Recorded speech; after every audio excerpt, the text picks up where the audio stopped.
से लाए, वेद पुराणों से लाए, इसे करने जन कल्याण।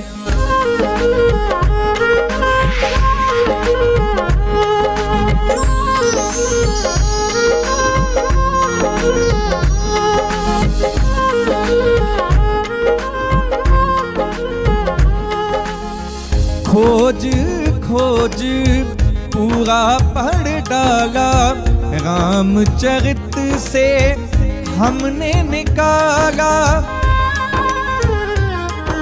आचार्य राज मिश्रा देंगे हर मुश्किल का समाधान।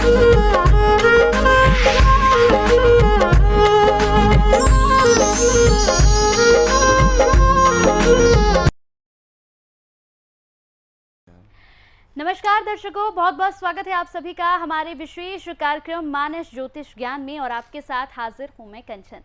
दर्शकों, मानस ज्योतिष ज्ञान आज हम आपके सामने लेकर आए हैं। आज एक विशेष दिन है। आज के दिन यहाँ शनि अमावस्या है और इसके साथ साथ ही आज सूर्य ग्रहण भी है। आज हम इसी पर चर्चा करेंगे कि आखिर शनि अमावस्या से आपके जीवन पर क्या कुछ प्रभाव पड़ सकता है और आपके जीवन में क्या कुछ बदलाव आ सकते हैं। इसके साथ ही सूर्य ग्रहण पर भी चर्चा करेंगे।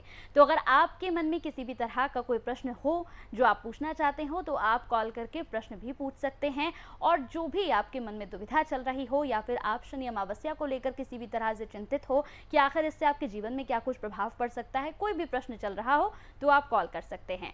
हमारे साथ स्टूडियो में मौजूद हैं जाने माने ज्योतिष आचार्य राज मिश्रा जी। राज मिश्रा जी, बहुत बहुत स्वागत है आपका। जय श्री राम, बहुत धन्यवाद।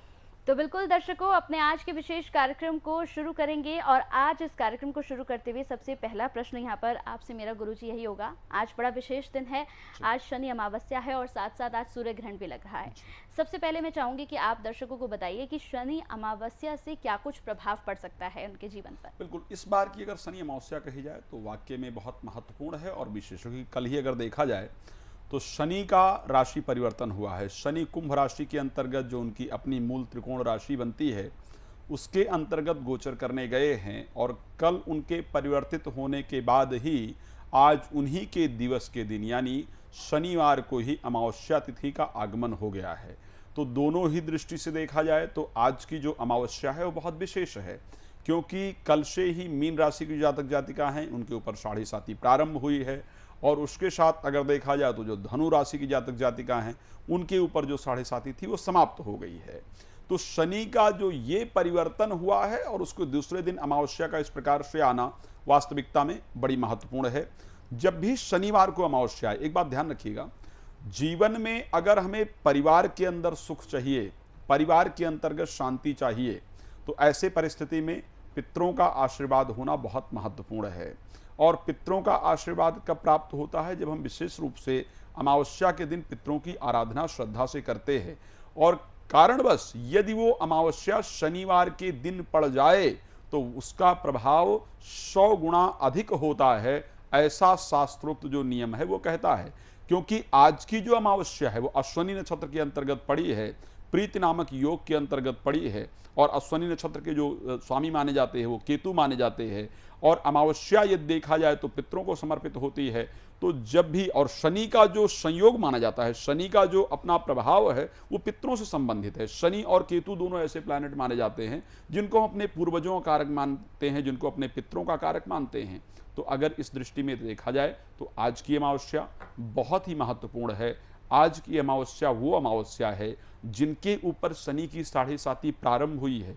यदि वो आज ही शनि की आराधना श्रद्धा पूर्वक कर लेते हैं, पितरों की आराधना श्रद्धा पूर्वक कर लेते हैं, तो साढ़े साती का प्रभाव उनके जीवन पर नहीं पड़ता है। जो उनको इन समय में जो 7.5 वर्षों में जो कष्ट प्राप्त होने का संयोग है या अच्छी परिस्थितियों का संयोग अगर अच्छा है तो निश्चित रूप से बहुत अच्छा प्रभाव पड़ता है। और यदि कष्ट प्राप्त होने का कहीं भी संयोग है तो वो कष्ट ऐसी परिस्थिति के अंतर्गत बिल्कुल भी प्राप्त नहीं होता है। तो शनि के आगमन पर, आपके राशि पर साढ़े साती प्रारंभ हुई है, उनके आगमन पर ही यदि आप श्रद्धा पूर्वक उनकी आराधना कर लेते हैं तो ऐसे परिस्थिति में उनकी जो प्रतिकूल प्रभाव है वो आपके जीवन पर नहीं पड़ते हैं, उनका जो अनुकूल प्रभाव है वो आपके जीवन के अंतर्गत पड़ता है। तो अगर आज अमावस्या को लेकर के देखा जाए तो शायद बहुत सुंदर है। लेकिन मैं एक बार चाहूँगा, भाई देखिए, शनिवार का दिन है, हम साढ़े साती को लेकर के चर्चा कर रहे हैं, ढैया को लेकर के चर्चा करेंगे, ग्रहण को लेकर के भी चर्चा करेंगे, अमावस्या को लेकर के भी चर्चा करेंगे, कैसे शनि की पूजा करें उसको लेकर के भी चर्चा करेंगे, कैसे उनका आशीर्वाद प्राप्त हो उसको लेकर भी चर्चा करेंगे, कोशिश करेंगे उनके परिवार के बारे में भी चर्चा करने का प्रयास करें। शनि के परिवार में कौन कौन है, किस चीज़ से शनि प्रसन्न होते हैं, किससे अप्रसन्न होते हैं, ये बहुत सारे ऐसे प्रश्न हैं इस कार्यक्रम के अंतर्गत। ग्रहण अगर विदेश में है जैसा कि भारत में नहीं है तो उसका प्रभाव वास्तविकता में भारत पर पड़ेगा या नहीं पड़ेगा, क्या हमें ध्यान रखना चाहिए, ये बहुत सारे ऐसे प्रश्न होंगे जिनको हम यहाँ पर लेंगे और चर्चा करेंगे। 1 घंटे आपके साथ हम लोग समय व्यतीत करने वाले हैं और इस 1 घंटे के अंदर जितने भी आपके मस्तिष्क में प्रश्न होंगे उन सारे प्रश्नों पर यहाँ हम चर्चा करने वाले हैं। तो सबसे पहले लेकिन हमें करना क्या चाहिए, हमें करना चाहिए शनिदेव की सबसे पहले आराधना, शनिदेव का सबसे पहले ध्यान, शनिदेव की आराधना और उनका ध्यान करके फिर कार्यक्रम में हमें चर्चाएं प्रारंभ करनी चाहिए।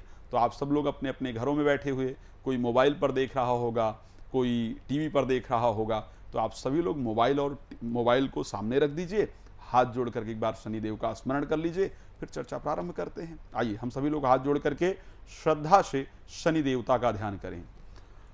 ओम नीलांजन समाभासं रविपुत्रं यमाग्रजं छायामारतंड संभूतं तं प्रणमामि शनेश्वरं। बोले शनिदेव महाराज की जय। शनिदेव महाराज की कृपा सदैव आप पर बनी रहे, उनकी शुभ दृष्टि आप पर सदैव बनी रहे। इन्हीं शुभकामना के साथ हम लोग इस कार्यक्रम में आगे की चर्चा को प्रारंभ करते हैं। जी कंचन जी। बिल्कुल गुरुजी, यहाँ पर चर्चा को हम जरूर आगे यहाँ पर बढ़ाएंगे, लेकिन दर्शकों के जुड़ने का सिलसिला शुरू हो गया जो प्रश्न पूछना चाहते हैं। हमारे साथ यहाँ पर एक दर्शक है राहुल गाजियाबाद से जो अपना प्रश्न पूछना चाहते हैं। राहुल, आप अपना प्रश्न पूछ सकते हैं। जय श्री राम। राहुल जी, आपको मेरी आवाज मिल पा रही है? आपकी आवाज राहुल जी लेकिन मुझे बहुत कम आ रही है, प्लीज बताइए। जी गुरुजी। जी बताइए प्लीज राहुल जी, क्या प्रश्न है आपके मन में? गुरुजी, आज शनि अमावस्या भी है और ऐसे में ना थोड़ा मैं परेशान रहता हूँ। अच्छा। हाँ, मेरा जो मन है वो ठीक नहीं रहता, थोड़ा सा गुरुजी बताइए इसके बारे में। क्या डेट ऑफ बर्थ है राहुल जी आपके पास, जन्म तारीख गुरुजी वगैरह? मेरी 4/1/2001। 4 जनवरी 2001 का आपका जन्म है। टाइम बता दीजिए प्लीज। गुरुजी समय, जन्म का समय क्या है भैया? सुबह 5 बजे का गुरुजी। कहाँ पे जन्म हुआ है आपका? मेरा गुरुजी हुआ था हापुड़ में। हापुड़ उत्तर प्रदेश के अंतर्गत। जी जी गुरुजी। तो मानसिक अशांति आपको सदैव रहती है, राइट? जी। मन परेशान रहता है, आपने ऐसा मुझे बताया। जी वृश्चिक लग्न के अंतर्गत आपका जन्म हुआ है और राशि आपकी कुंडली के अंतर्गत मेष है। वर्तमान समय में शुक्र की महादशा चल रही है और शनि की अंतरदशा से आप गुजर रहे हैं और कारणवश जो यहाँ पर प्रत्यंतर दशा आपकी चल रही है वो राहु की चल रही है। एक रीजन है, शुक्र इस कुंडली में 7th हाउस और द्वितीय भाव का स्वामी होने के कारण मार्किस हो गया है। अगर मैं आपकी कुंडली का एक तरीके से विश्लेषण करने का प्रयास करूं तो सबसे पहले आपकी लाइफ इस प्रकार की रही है। एक तो पिताजी का जीवन आपके बड़ा संघर्षपूर्ण रहा है, पिताजी का जीवन आसान नहीं रहा है, काफ़ी संघर्षपूर्ण परिस्थितियां रही हैं। घर की जो आर्थिक परिस्थिति, जो पैसे को लेकर के हालात रहा है, वो सिर्फ इतना ही रहा है जिससे परिवार चल सके। बहुत ज़्यादा धन को एकत्रित करने का जो संयोग है वो नहीं प्राप्त हुआ है। और बचपन के अंदर आपका स्वास्थ्य भी निश्चित रूप से खराब रहा है। इस प्रकार की परिस्थिति आपके साथ रही है। मन में अशांति के साथ साथ रात्रि में अजीब से स्वप्न, बुरे स्वप्न भी निश्चित रूप से आते हैं। ऐसी परिस्थितियां रहती है। सब सही है या नहीं? जी गुरुजी, सही है, आप सही कह रहे हैं। यही परिस्थिति है ना। शनि की महादशा भी चल रही है। आज एक बहुत महत्वपूर्ण दिन आपका कॉल भी लग गया है, आज शनिवार भी है। आपने क्या करना है इस अशांति को दूर करने के लिए? एक तो मार्केश चल रहा है, ध्यान रखिएगा। अगर मृत्युंजय या महामृत्युंजय मंत्र आता हो ना तो श्रद्धा से रोज कम से कम 108 बार पाठ करना प्रारंभ कर दीजिए। यदि सुनता हूं मैं डेली महामृत्युंजय मंत्र सुबह में। ग्रेट, सुनते हैं, अच्छी बात है, बट मुझे लगता है अगर उसका पाठ करना भी प्रारंभ करेंगे ना तो बड़ा आनंद आएगा, बड़ा अच्छा होगा। ठीक है, तो एक तो उसका पाठ करना प्रारंभ करें और दूसरा सरसों के तेल में आज ही रात्रि को सूर्यास्त के बाद सरसों के तेल में चेहरा देख करके और तेल का आपने दान कर देना है। ये लाभप्रद होगा आपके लिए। कोशिश करेंगे एक मोती और 2 मुखी रुद्राक्ष भी धारण करके रखेंगे। मन भी शांत रहेगा, भाग्य भी आपका साथ देगा और अच्छे रिजल्ट आपको जीवन के अंतर्गत निश्चित रूप से प्राप्त होंगे। और कोई प्रश्न है राहुल जी आपका? तो जी रुद्राक्ष और मोती कहाँ मिलेंगे मेरे को? रुद्राक्ष और मोती आप चाहें तो जनरली भी वैसे प्राप्त हो सकते हैं, लेकिन अगर बाकी नंबर दिया जा रहा है, संस्था से प्राप्त करना चाहें तो वहां से भी आप प्राप्त कर सकते हैं। गुरु जी संस्था का जो नंबर चल रहा है टीवी के सामने? जी जी बिल्कुल चल रहा है जो टीवी के सामने, आप उस पर प्राप्त कर सकते हैं। अगर आपके मन में किसी प्रकार का और कोई प्रश्न है तो आप मुझसे पूछ सकते हैं लाइव में। नहीं गुरु जी अभी तो यही है, चलो मैं मंगाता हूँ फिर ना जी इनको। बिल्कुल बिल्कुल, आप प्रसन्न रहें, ये मेरी शुभकामना है आपके लिए। जी कंचन जी। तो बिल्कुल लगातार दर्शकों, अगर आपके मन में भी किसी तरह का कोई प्रश्न चल रहा है, अगर आप भी चाहते हैं कि आप कोई भी प्रश्न अगर शनि अमावस्या से यहाँ पर संबंधित पूछना चाहते हैं तो आप कॉल कर सकते हैं। लगातार टीवी स्क्रीन पर हम दर्शकों नंबर यहाँ पर फ्लैश कर रहे हैं, इन नंबर्स पर कॉल करके यकीन मानिए अगर कोई भी जीवन में समस्या है और कोई भी प्रश्न आप पूछना चाहते हैं तो आप अपना प्रश्न पूछ सकते हैं। कार्यक्रम को आगे बढ़ाते हैं कुछ और प्रश्नों के साथ। जिस तरह से गुरुजी आज हम बात कर रहे हैं शनि अमावस्या को लेकर, तो मैं चाहूंगी कि आप दर्शकों को बताइए, क्योंकि दर्शकों के मन में एक बड़ा प्रश्न चलता है। कई लोग हैं जो शनि महाराज से काफी डरते भी हैं, कई लोग तो ऐसे हैं जो उनकी पूजा आराधना करने से भी डरते हैं। उनका कहना है कि नहीं, शनि महाराज की पूजा करने में अगर कुछ गलत हो गया तो वो नाराज हो जाएंगे, तो उनकी पूजा कैसे की जाए? देखिए, सबसे पहले एक तो जो ये वाला विषय है कि शनि महाराज की पूजा में कोई गड़बड़ हो गई तो नाराज हो जाएंगे, ये तो खैर कोई विषय होना ही नहीं चाहिए। हाँ, आप पूजन करें, उससे आपको फल की प्राप्ति ना हो ये संभवतः है, क्योंकि अगर आप नियमों का पालन नहीं करेंगे, अगर ग्रहों का आप पूजन कर रहे हैं और आप नियमों का पालन नहीं करें तो उससे आपको एक अच्छे फल की प्राप्ति ना हो ये संभव है। लेकिन किसी प्रकार की कोई गलती होने पर, यदि आपने अनजाने में गलती की है, जानबूझ करके गलती नहीं की है, तो उससे आपको खराब रिजल्ट प्राप्त हो इसकी संभावना बिल्कुल भी नहीं रहती है। और शनि का पूजन हमारे लिए बहुत महत्वपूर्ण है। ज्योतिष के अंतर्गत अगर शनि को लेकर के देखा जाए तो शनि एक वृद्ध प्लैनेट के स्वरूप में देखे जाते हैं। शनि को एक वृद्ध ग्रह की दृष्टि से देखा जाता है। शनि की आराधना से हमारे अंदर मैच्योरिटी आती है। शनि की आराधना से हम जिम्मेदारी, जो हमारी रिस्पॉन्सिबिलिटी है, उसको लेने के लिए तैयार होते हैं। तो ऐसी परिस्थिति में जो मुझे लगता है, डरने की आवश्यकता तो आपको किसी प्रकार से नहीं होती है। पूजन जाइए, श्रद्धा से कीजिए। शनि के पूजन में कोई बहुत बड़ा ऐसा नियम भी नहीं है कि शनि के पूजन में बहुत बड़ा नियम हो। शनि के लिए बड़े सुंदर से, जैसे आप शनि देव की आरती जब गाते हैं तो कहते हैं कि लोहा तेल तिल उड़द महिष अति प्यारी। बहुत ज़्यादा सामग्री की भी आवश्यकता नहीं लिखी है शनि के पूजन में। क्या लिखा है? लोहा तेल तिल और उड़द। महिष कहते हैं, खैर उनकी जो सवारी है भैंस को, वो कहीं नहीं आप अर्पण कर सकते हैं, लेकिन लोहा आप अर्पण कर सकते हैं, तिल आप अर्पण कर सकते हैं और तेल आप अर्पण कर सकते हैं। बड़ा सिंपल सा कार्य है। श्रद्धा से जाकर के शनि को ये चीजें अर्पण कर सकते हैं और उनके आशीर्वाद को प्राप्त कर सकते हैं। तो फिर डरने की आवश्यकता कहां से हो गई? अगर ग्रह से डरने की जरूरत पड़ जाए तो शायद वो बेहतर परिस्थितियां नहीं होती है। अच्छा, अब शनि की क्रूरता को लेकर के बहुत सारे लोगों के मन में, जैसा कंचन जी ने प्रश्न किया कि बहुत लोग शनि को लेकर के डरते हैं या इनकी पूजा तक नहीं करते हैं। आपको बताना चाहता हूं, ऋषि पराशर ने यहाँ ज्योतिष को प्रारंभ किया है ना, वहां पर लिखा है कि जो भगवान विष्णु का कुर्म अवतार हुआ है, जो भगवान विष्णु का कुर्म अवतार है वो शनि से हुआ है। तो ऐसी परिस्थिति के अंतर्गत जिस अंश से भगवान विष्णु का प्रागट्य हुआ हो, जो कुर्म अवतार का प्रागट्य हुआ हो, वो डरने वाला नहीं हो सकता है। इवन अगर देखा जाए तो कई जगह ऐसा वर्णन मिलता है कि शनि को भगवान शिव का 11वां रुद्र का अवतार माना जाता है। भगवान शिव का जो अंश है वो शनि के अंतर्गत पाया जाता है। तो जहां पर भगवान शिव का अंश हो, क्या उससे डरने का विषय होता है? डरने का विषय बिल्कुल नहीं होता है। हाँ, शनि चाहते हैं कि आप डाउन टू अर्थ रहे। पिता और पुत्र के अंतर्गत अगर देखा जाए तो सूर्य और शनि में आपस में कहीं ना कहीं मित्रवत भाव नहीं माना जाता है, आपस में प्रेम नहीं माना जाता है। क्यों नहीं माना जाता है? क्योंकि शनि को डाउन टू अर्थ लोग पसंद हैं, शनि को विनम्र लोग पसंद हैं, शनि को मेहनती लोग पसंद हैं, शनि को कर्मष्ट लोग पसंद हैं। जबकि सूर्य वहीं पर अगर देखा जाए तो एक ईगोइस्टिक प्लैनेट माने जाते हैं, एक अहंकारी प्लैनेट माने जाते हैं, एक स्वाभिमानी प्लैनेट माने जाते हैं। तो ये जो दोनों प्रकार का परिवर्तन है वो कहीं ना कहीं दोनों के अंतर्गत दूरियां बनाता है। तो जो मेरा दृष्टिकोण यहाँ पर कहता है कि कभी भी डरने की आवश्यकता नहीं है। अपने अंदर चेंजेस लेकर के आइए। शनि आपको वो सब कुछ देने के लिए तैयार होते हैं जिसकी आपको आवश्यकता होती है। जी कंचन जी। तो बिल्कुल दर्शकों, आपने देखा कई दर्शकों के मन में ये प्रश्न होता है कि वो उनका कहना होता है कि नहीं, उन्हें बहुत डर लगता है शनि महाराज से। कई लोग तो कहते हैं कि हम पूजा नहीं कर पाते हैं, कि अगर पूजा में हमसे कुछ गलत हो गया, आराधना करने में कुछ गलत हो गया तो कहीं शनि महाराज हमसे नाराज ना हो जाए। तो ऐसा नहीं है। यहाँ आपको गुरुजी ने बताया कि अगर आप अपने मन से, साफ मन से अगर आप पूजा पाठ करते हैं शनि महाराज की, तो शनि महाराज आपको हमेशा फल देते हैं। चलिए कार्यक्रम को आगे बढ़ाते हैं। हमारे साथ दर्शकों के जुड़ने का सिलसिला भी शुरू हो गया है। हमारे साथ साक्षी जुड़ गई हैं दिल्ली से। साक्षी, बहुत बहुत स्वागत है आपका। आप अपना प्रश्न पूछ सकती हैं। जी गुरुजी राधे राधे। जय श्री राम। साक्षी जी कैसे हैं आप?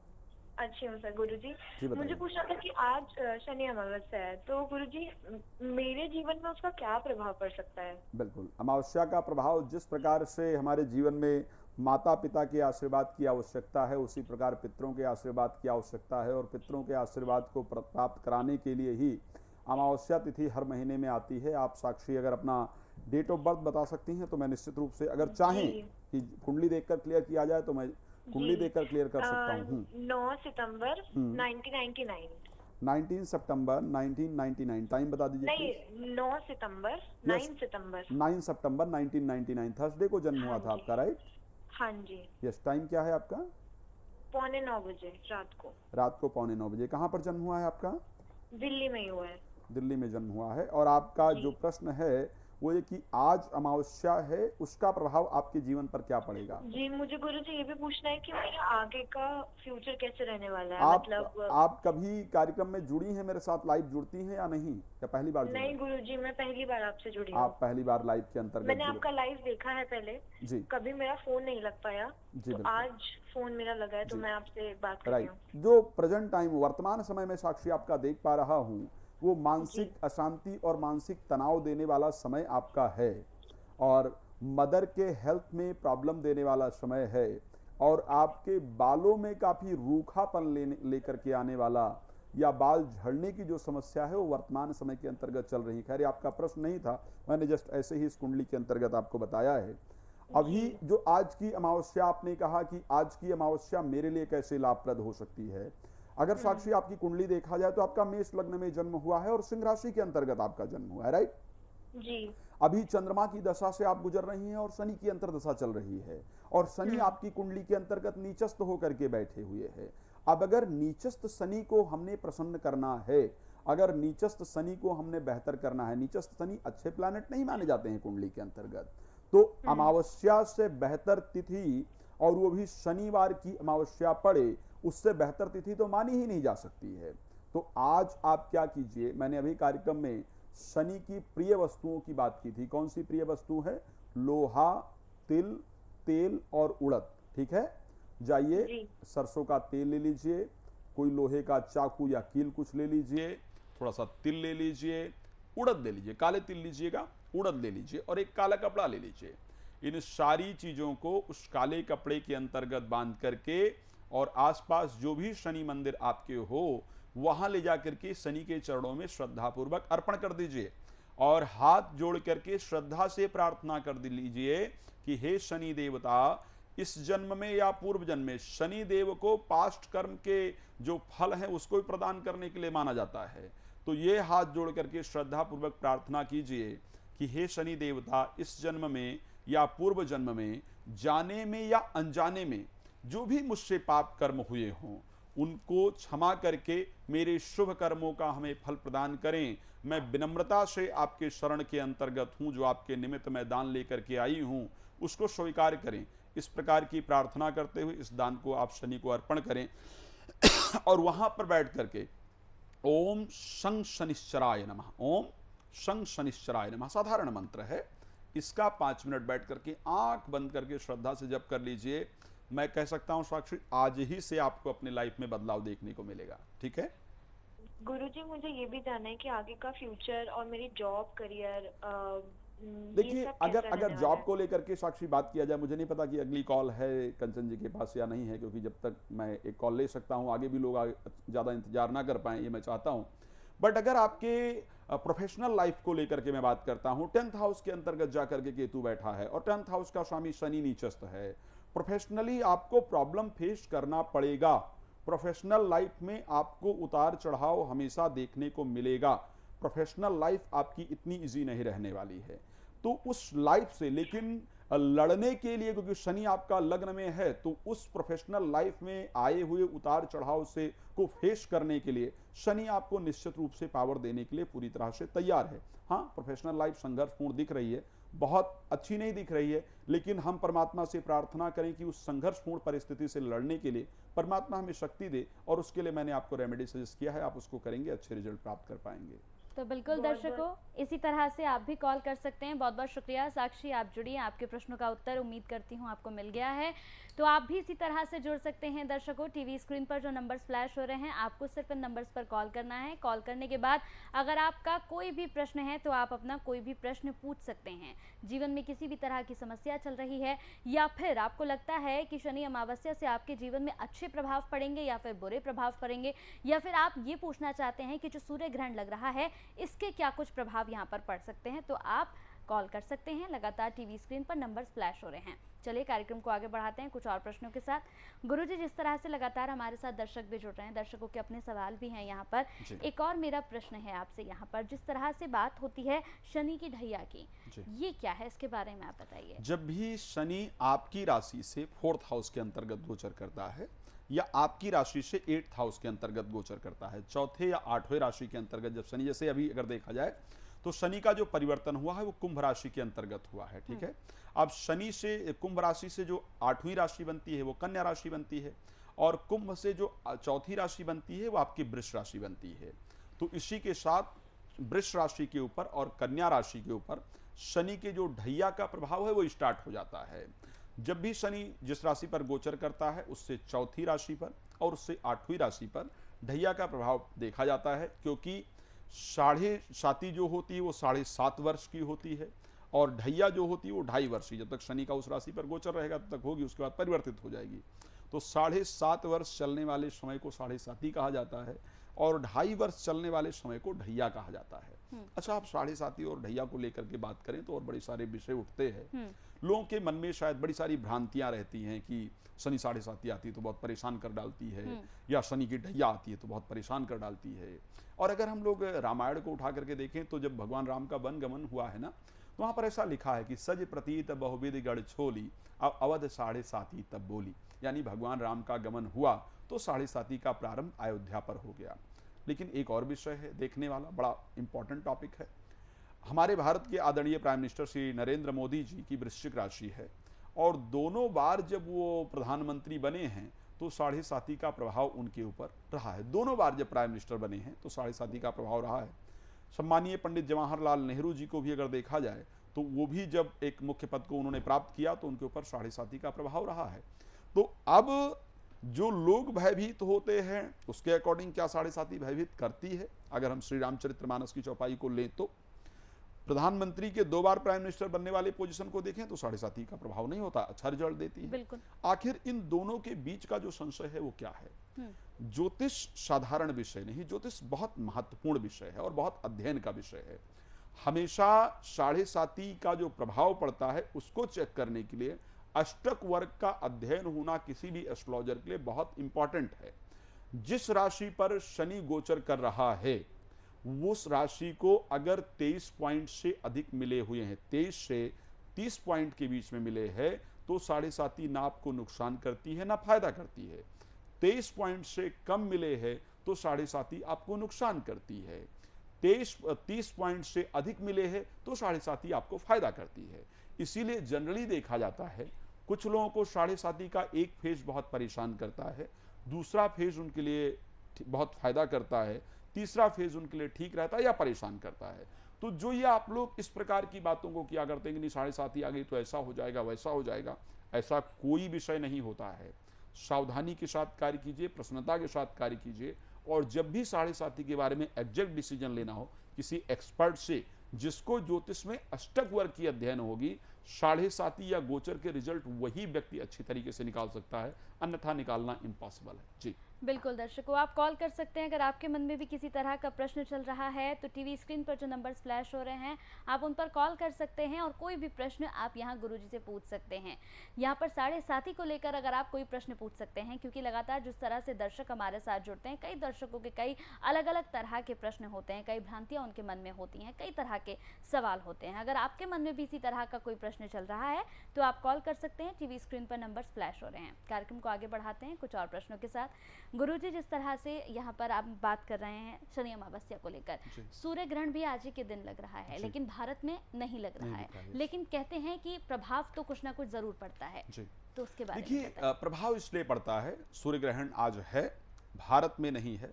रात्रि को भारतीय समय अनुसार अगर देखा जाए 12:16 पर यह ग्रहण प्रारंभ हो रहा है और 4:08 पर रात्रि में ही ये ग्रहण समाप्त हो जाएगा। अब इसके दृष्टिकोण से, क्योंकि उस टाइम पर सूर्य उदय नहीं हुआ होगा, भारत में रात्रि हो रही होगी, इस कारण से सूर्य ग्रहण का किसी प्रकार का प्रभाव भारत के ऊपर नहीं देखने को मिलेगा। लेकिन अगर ये ग्रहण देखा जाए तो कहाँ पर दिखेगा? सुदूर के अंतर्गत दिखेगा, अंटार्कटिका में दिखेगा, दक्षिणी अमेरिका में दिखेगा, अर्जेंटीना में दिखेगा, चिली में दिखेगा, पराग्वे में दिखेगा, बोल्विया में दिखेगा, अटलांटिक महासागर, दक्षिणी प्रशांत में ये ग्रहण जो है वो करीब करीब दिखने वाला है। ये ग्रहण कहाँ पर लग रहा है? भरणी नक्षत्र के अंतर्गत शुक्र का जो नक्षत्र है वहाँ पर यह ग्रहण निश्चित रूप से देखने को मिलेगा। अब भारत पर यह ग्रहण नहीं लग रहा है। भारत में जो स्पिरिचुअल जितने भी कार्यक्रम, जैसे है कि ग्रहण होता है तो मंदिर आपकी बंद हो जाती है, अपने घर में पूजा नहीं कर पाते हैं, आपको भोजन जो बनाते हैं उसमें गंगा जल या तुलसी का पत्ता इत्यादि डाल करके रखना होता है, या स्पेशली जो प्रेग्नेंट महिलाएं हैं उनको बहुत ध्यान रखने की आवश्यकता होती है, ग्रहण के समय पर भोजन नहीं, बहुत सारी ऐसे विधान होते हैं। इन सारे नियमों का पालन करने की आवश्यकता नहीं है। यानी स्पिरिचुअली या डे टू डे की लाइफ की बारे में बात करें, या जो हमारी रूटीन लाइफ चल रही है उसमें किसी प्रकार का इम्पैक्ट इस ग्रहण का पड़े, उसके चांसेस नहीं हैं। लेकिन आज का समय जो है वो बड़ा बदल गया है। आज पूरे विश्व में कोई भी घटना हो तो जनरली वो घटना पूरे विश्व को परेशान करती, किसी भी कंट्री में हो। सब कोविड हमारे भारत में थोड़ी ना स्टार्ट हुआ था, कोविड किसी और कंट्री में स्टार्ट हुआ, लेकिन उसका प्रभाव पूरे विश्व ने देखा। अगर युद्ध कोई दो देश अलग लड़ रहे हैं लेकिन उसका प्रभाव आपको भी तेल की कीमतों में या अलग अलग प्रकार की कीमतों में देखने को मिल रहा है। तो पूरे विश्व के अंतर्गत कोई भी घटनाक्रम कहीं भी होता है तो उसका प्रभाव पूरा विश्व कहीं ना कहीं देखता है, उसका प्रभाव पूरे विश्व के ऊपर पड़ता है। इसी प्रकार ये जो ग्रहण है वो भारत में तो नहीं पड़ रहा है, जिन कंट्रियों का नाम लिया है उन कंट्रियों पर इसका प्रभाव पड़ रहा है, या अमेरिका में जाकर के देखा जाए तो उस पर इसका प्रभाव पड़ रहा है। लेकिन अगर इस ग्रहण का प्रभाव वहां पर किसी रूप में पड़ेगा जो कि दिख भी रहा है, तो ऐसे कंडीशन के अंतर्गत भारत पर उसका प्रभाव राजनैतिक दृष्टिकोण से ना पड़े, या अगर हम बाकी और दृष्टिकोण आर्थिक दृष्टिकोण से बात करें उसको लेकर के ना पड़े, ये पॉसिबल नहीं है। सूर्य एक बहुत महत्वपूर्ण प्लैनेट है। अगर इनका राशि परिवर्तन होता है या ये किसी प्रकार से पापक ग्रह के साथ गोचर करते हैं या ग्रहण इत्यादि पड़ता है, तो क्योंकि सूर्य सीधे कंट्री को रिप्रेजेंट करते हैं, सूर्य ब्यूरोक्रेट्स को रिप्रेजेंट करते हैं, सूर्य राजनीति को रिप्रेजेंट करते हैं, तो इन पर प्रभाव पड़ने पर पूरे विश्व में एक प्रकार का प्रभाव देखने को मिलता है। तो ये जो ग्रहण पड़ रहा है कि अमेरिका अगर देखा जाए सुपर पावर अपने आप में माना जाता है, वहां पर ये ग्रहण है, और क्योंकि पड़ किस पर रहा है, वृष पर पड़ेगा, शुक्र के नक्षत्र पर जाकर के पड़ने वाला है, तो ऐसी परिस्थिति के अंतर्गत महिलाओं में एक अजीब प्रकार की रोग को उत्पन्न करने का प्रयास निश्चित रूप से करेगा। दूसरी चीज, क्योंकि शुक्र जिस भरणी नक्षत्र के स्वामी हैं और शुक्र जो हमारे मटेरियलिस्टिक सुख हैं, जो हम सांसारिक संपन्नता को देखते हैं या सांसारिक संसाधन को देखते हैं, भूमि है, वाहन है, या ज्वेलरी इत्यादि है, या परफ्यूम इत्यादि, ये बहुत सारी ऐसी चीजें हैं जिस पर शुक्र का अपना प्रभाव है। तो भरणी नक्षत्र पर इस ग्रहण के पड़ने के कारण इन सभी चीजों में महंगाई की जो परिस्थिति है वो कहीं ना कहीं आप सबको देखने को मिलेगी, और भारत भी उसको करीब फेस करेगा। अगर हम स्पेशली ज्वेलरी को लेकर के देखें तो आने वाले समय में गोल्ड महंगा होगा और उसका प्रभाव कहीं ना कहीं भारत के ऊपर भी निश्चित रूप से पड़ेगा। आने वाले समय में इस कंडीशन के अंतर्गत जमीनी जो सीमा विवाद हैं वो बहुत सारी कंट्रियों को देखने को मिलेंगी, और वो प्रभाव निश्चित रूप से भारत के ऊपर भी पड़ेगा। राजनैतिक उथल पुथल निश्चित रूप से देखने को मिलेगी। कहीं ना कहीं, क्योंकि ये अमेरिका के अंतर्गत भी है, तो वहाँ पर भी राजनीतिक वातावरण में बहुत कुछ चेंजेस देखने को मिलेगा, तो उसका प्रभाव निश्चित रूप से भारत के ऊपर भी पड़ेगा।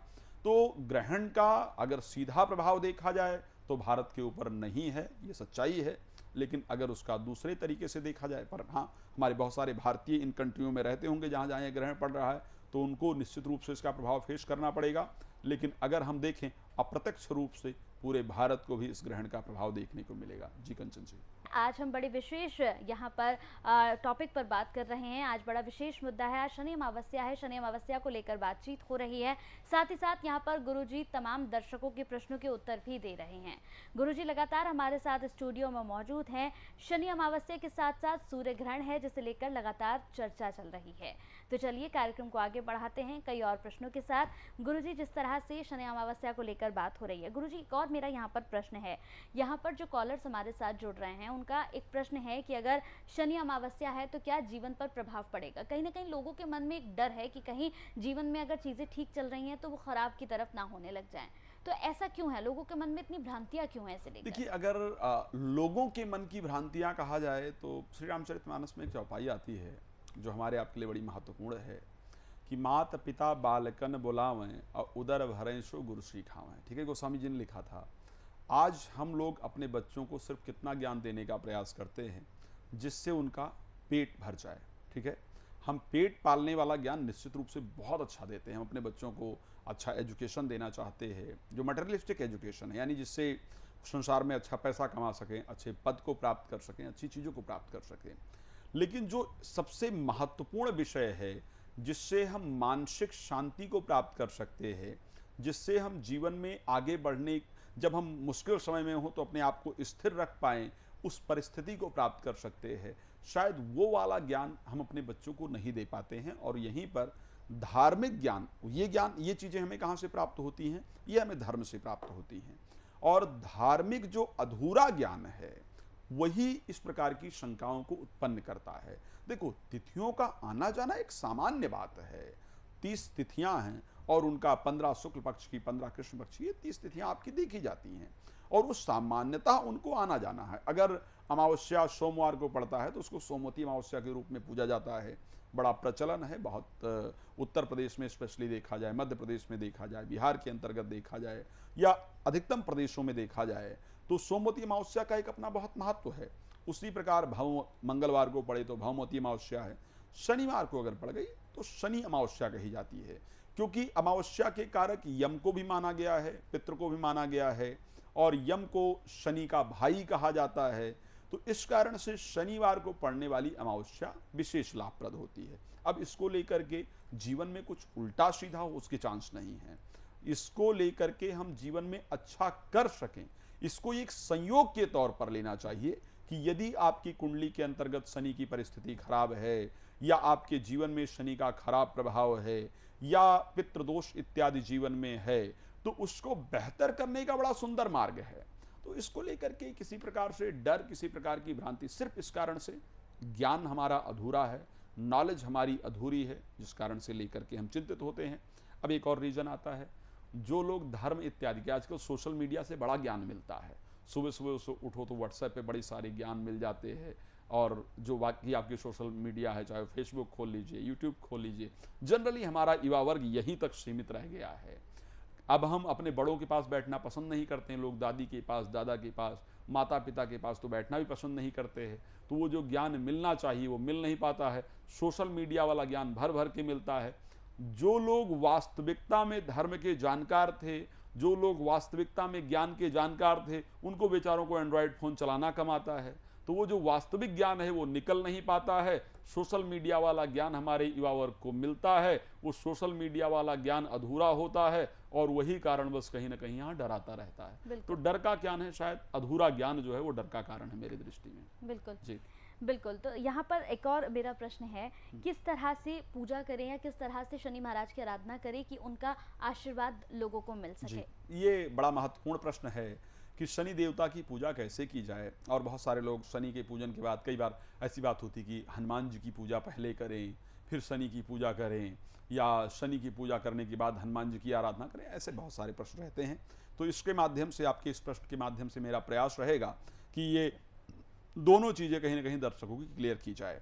शनिदेव के पूजन के अंतर्गत एक तो जो आपको सावधानी रखनी होती है, अगर सूर्यास्त के बाद शनि का पूजन किया जाए बहुत लाभप्रद माना जाता है। अच्छा, पूजन में नियम का फॉलो करना बहुत आवश्यक है, नियमों को मानना बहुत आवश्यक है। और क्यों आवश्यक है? क्योंकि हमें कुछ प्राप्त करना है। अगर हमें कुछ प्राप्त ना करना हो तो हम नियम ना भी माने तो चलेगा, लेकिन अगर कुछ जीवन में प्राप्त करना है तो नियम को मानना जरूरी है। तो सूर्यास्त के बाद जाकर के शनि का पूजन करें, बड़ा लाभप्रद होता है। शनि का पूजन हमेशा फ्रंट से ना, सामने ना खड़े होकर के, साइड में खड़े होकर के शनि का पूजन करना चाहिए।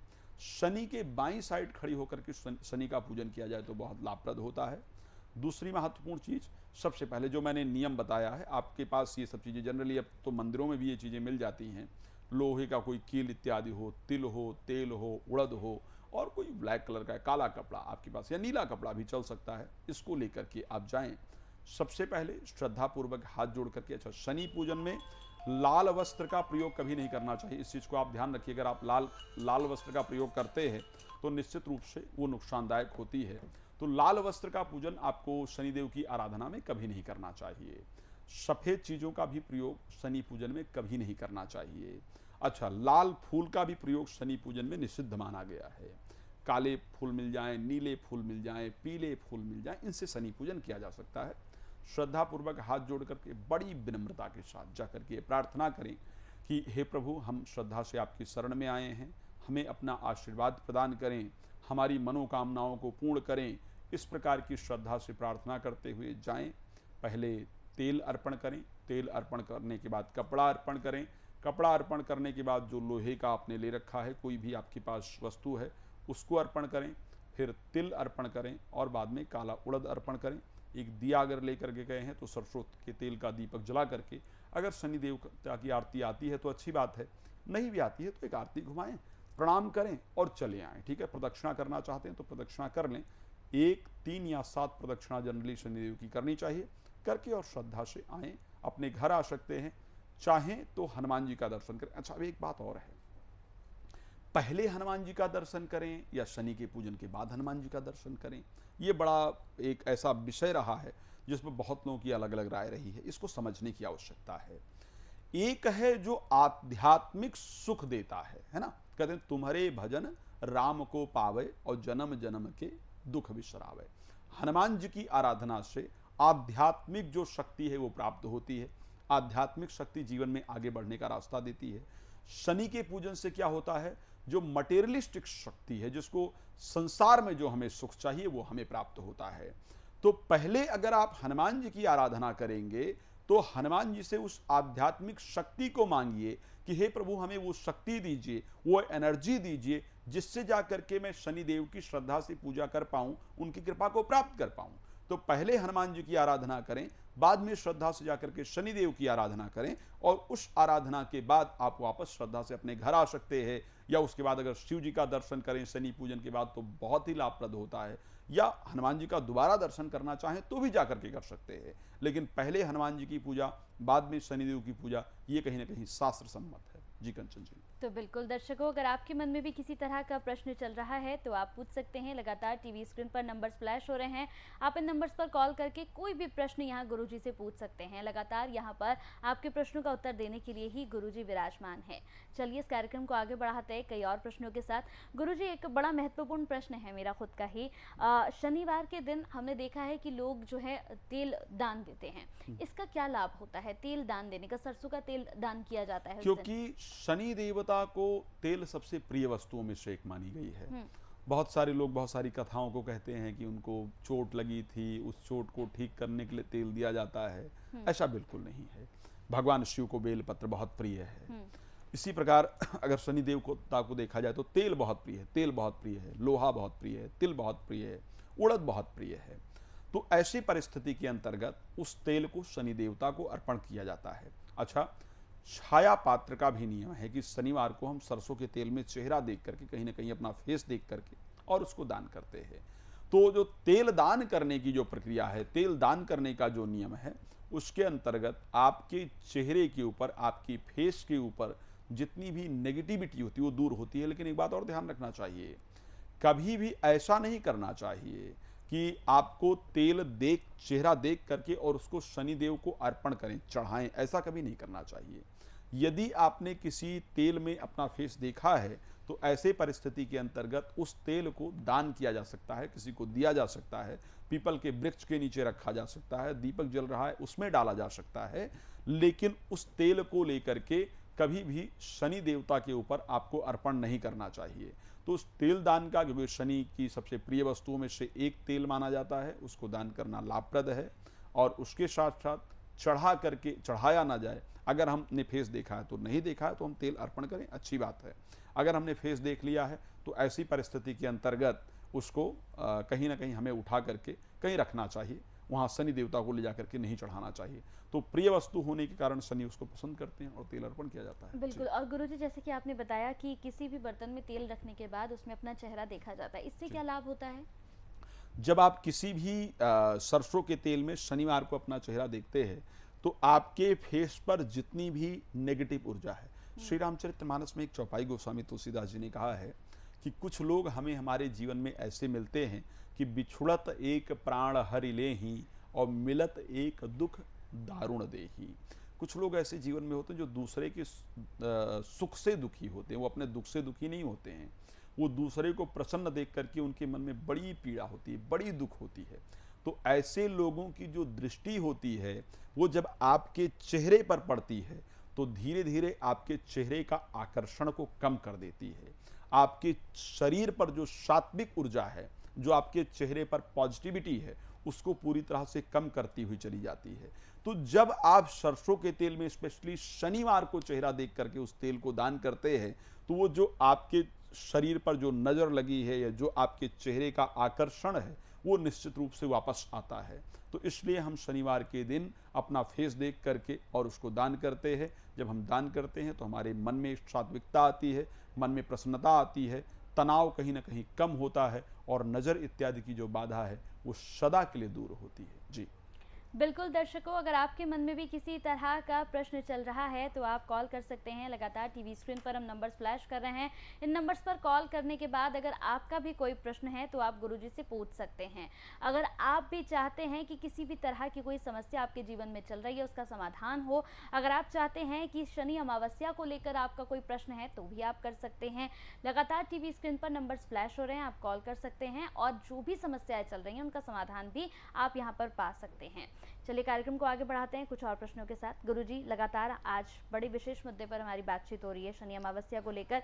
एक और प्रश्न है यहाँ पर, जिस तरह से हम शनि अमावस्या की बात कर रहे हैं, अगर शनि अमावस्या से हटाकर अगर हम बात करें जो शनिवार रेगुलर आते हैं, कहते हैं कि शनिवार के दिन अगर रेगुलर आप जैसे कहते हैं कि अगर आप 50 दिनों तक जाकर अपने दिए जलाते हैं, कई लोगों का कहना है कि अगर आप 40 दिनों तक दिए जलाते हैं तो आपकी मनोकामनाएं पूर्ण होती हैं। कितनी सच्चाई है इन बातों में? देखिए, अगर मनोकामना पूर्ण किसी भी देवता के पूजन से होती है, शनिवार को आप जा करके दिया जलाएं और शनिदेव शनिवार को ही दिया जलाने से आपकी मनोकामना पूर्ण हो, ये तो नहीं कहा जा सकता। बिल्कुल।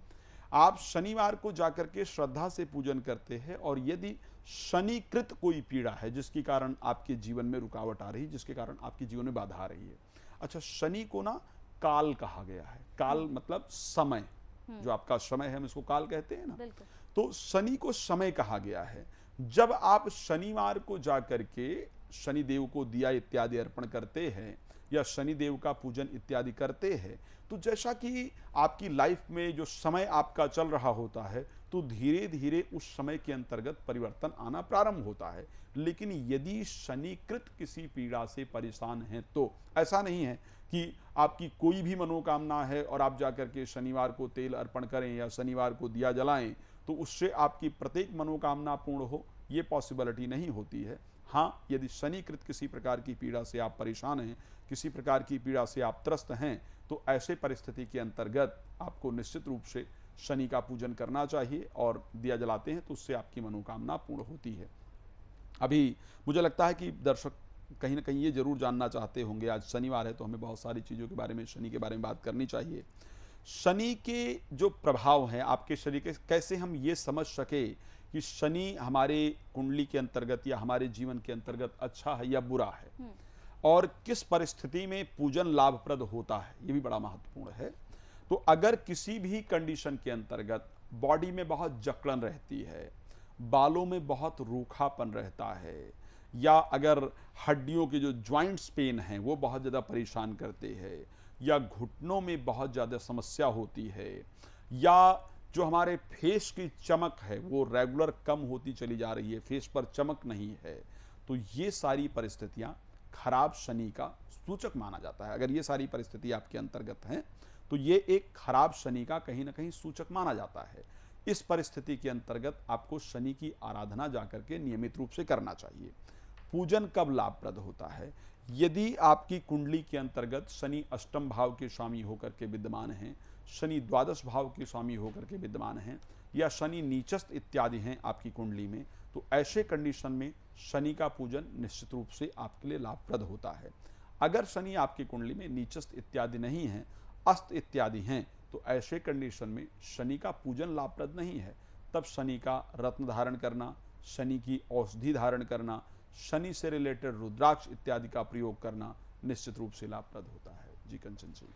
बिल्कुल दर्शकों, अगर आप भी चाहते हैं किसी तरह का प्रश्न अगर आपके मन में भी चल रहा है तो आप कॉल करके वो प्रश्न यहाँ पर पूछ सकते हैं।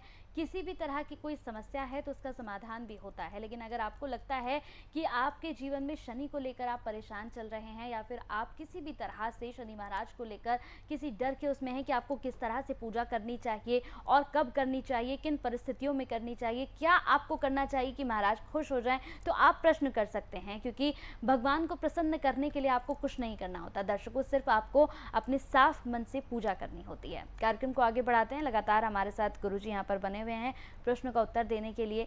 गुरुजी यहाँ पर एक और प्रश्न है मेरा, जिस तरह से हम बात आज शनि अमावस्या को लेकर कर रहे हैं, कई लोगों के ये भी प्रश्न होते हैं कि शनिवार का दिन है तो आज के दिन लोहे की कोई भी चीज घर में नहीं लानी चाहिए, या आज के दिन कहते हैं कि कोई चमड़े की चीज घर पर नहीं लानी चाहिए। कितनी सच्चाई है इन बातों में? देखिए, आज के दिन वास्तविकता में ये माना जाता है कि शनिवार के दिन, क्योंकि वाहन माना जाता है शनिदेव का जो है, कई बार जो उनका सिंहासन माना जाता है, प्रति ग्रह को एक अपना स्थान दिया गया है।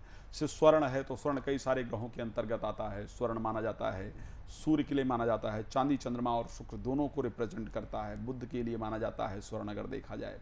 इसी प्रकार जो लोहे की जो वस्तु है वो कहीं ना कहीं शनि को रिप्रेजेंट करती है। तो जब भी हम लोहे की वस्तु अपने यहाँ लेकर के आते हैं, स्पेशली शनिवार को लेकर के आते हैं, तो ये शास्त्रोक्त विधि मानी जाती है कि हम कहीं ना कहीं शनि को अपने घर के अंतर्गत आमंत्रित करते हैं। और शास्त्र कहता है कि सदैव देवताओं को अपने घर के अंतर्गत आमंत्रित करना चाहिए, ग्रहों को अपने घर में आमंत्रित करने की आवश्यकता नहीं है। बहुत सारे लोग अपने घर में शनिदेव की मूर्ति रखते हैं, शनिदेव की फोटो रखते हैं और उनको रख करके पूजा करते हैं। शास्त्र कहता है ऐसा बिल्कुल नहीं करना चाहिए। हमेशा शनि की मूर्ति खुले स्थान में हो, उसके ऊपर पूरी तरह से छत इत्यादि ना हो, ऐसा शास्त्र में वर्णन मिलता है। शनि के ऊपर कभी छत इत्यादि हो तो उनकी प्रसन्नता हमको नहीं प्राप्त होती है। तो ऐसे कंडीशन के अंतर्गत एक तो लोहे की वस्तु या वाहन इत्यादि, या लेदर भी अगर देखा जाए, लेदर खैर रिप्रेजेंट करता है शनि को भी और उसके साथ राहु को भी करता है। लेदर कैसा शनि और राहु को रिप्रेजेंट करता है? यदि वो उसको कोई फॉर्म नहीं दिया गया, कोई रूप नहीं दिया गया है, जैसे अगर पर्स बन गया है तो पर्स फिर वो शनि के लिए नहीं है, वो शुक्र के लिए, उसको लेकर के आया जा सकता है। वाहन भी अगर देखा जाए तो वाहन शुक्र को भी रिप्रेजेंट करती है, लेकिन क्योंकि लोहे की अधिकतम वस्तु होने के कारण उसको शनिवार को लेकर के नहीं आते हैं। तो ऐसे कंडीशन में शनिवार को लेकर के नहीं आना चाहिए।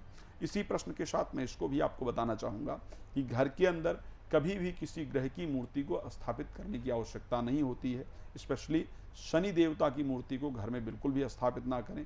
आप बाहर जा कर के, जहाँ पर आसपास मंदिर इत्यादि है, वहाँ जाकर के अगर आप शनि का पूजन करते हैं तो निश्चित रूप से आपको अच्छा फल प्राप्त होता है।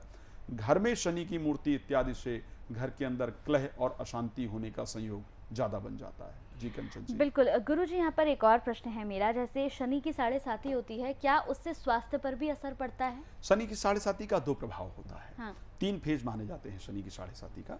एक, जब शनि आपकी राशि से पहली वाली राशि में है, यानी द्वादश भाव में आपके है, एक आपकी राशि में है, और उसके बाद एक आपकी राशि से अगली राशि में, यानी जो आपकी राशि है उससे एक राशि पीछे और एक राशि आगे जो है वो शनि का प्रभाव पड़ता है। शनि 7.5 का जो सबसे पहला प्रभाव देखा जाता है वो आपके मस्तिष्क के ऊपर देखा जाता है। जो सबसे पहला प्रभाव है वो मस्तिष्क के ऊपर देखा जाता है। 7.5 के पहले फेज में आपको, अगर वो आपके लिए नुकसानदायक है तो। मैंने कहा कि नुकसानदायक या फायदेमंद दोनों परिस्थितियां हो सकती हैं, लेकिन यदि आपके लिए नुकसानदायक है तो मानसिक भ्रांति, सर के अंदर दर्द, माइग्रेन इत्यादि की प्रॉब्लम और गैस्ट्रिक प्रॉब्लम, बार बार क्रोध इत्यादि उत्पन्न होना, ये सारी चीज़ें, डिसीजन लेने में बार बार गड़बड़ी करना, ये सारी जो परिस्थितियां हैं वो शनि 7.5 के पहले फेज में आपको देखने को मिलती है। जब दूसरी बार शनि 7.5 का जो दूसरा फेज होता है वो हृदय के अंतर्गत प्रभावित करता है, हृदय को दिक्कत देता है। तो अगर दूसरे फेज के अंतर्गत है तो अपने प्रिय से वियोग, यानी जिनको आप बहुत अच्छा चाहते हैं या चाहती हैं, या जो आपके अपने पारिवारिक लोग हैं, उनके वियोग की जो खबर है, उनसे दूर होने की खबर है, वो कहीं ना कहीं आपको देखने को मिलती है। माता के जीवन के अंतर्गत कष्ट इत्यादि उत्पन्न होता है और दिल हमेशा दुखी रहता है और दिल हमेशा उदास रहता है। तो ये 7.5 का कहीं ना कहीं दूसरा फेज माना जाता है। 7.5 का जो थर्ड फेज होता है उसके अंतर्गत अगर देखा जाए तो आपकी परिस्थितियां क्या होती कि आपको बहुत भ्रमण करना पड़ता है। जिस कार्य के लिए जाते हैं वो कार्य आपका नहीं बनता है। बहुत सारी यात्राएं आपको जीवन के अंतर्गत करनी पड़ती है, बहुत भटकाव आपके जीवन के अंतर्गत होता है और घुटने इत्यादि में प्रॉब्लम होती है। बिल्कुल, बहुत बहुत शुक्रिया गुरुजी आपका। तो दर्शकों, आपने देखा किस तरीके से यहाँ पर गुरुजी ने तमाम प्रश्नों के उत्तर दिए, किस तरीके से यहाँ पर बताया कि अगर यहाँ पर 7.5 की अगर समस्या आपके साथ चल रही है तो भी आपको निराश होने की ज़रूरत नहीं है, क्योंकि कहते हैं कि अगर अच्छा है तो बुरा प्रभाव भी, और बुरा है तो अच्छा प्रभाव भी ज़रूर पड़ता है। बहुत बहुत शुक्रिया गुरुजी आपका, आप जुड़े, आपने इतनी अच्छी बातें बताई, बेहद शुक्रिया आपका। नमस्कार।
वेद पुराणों से लाए से करने जन कल्याण।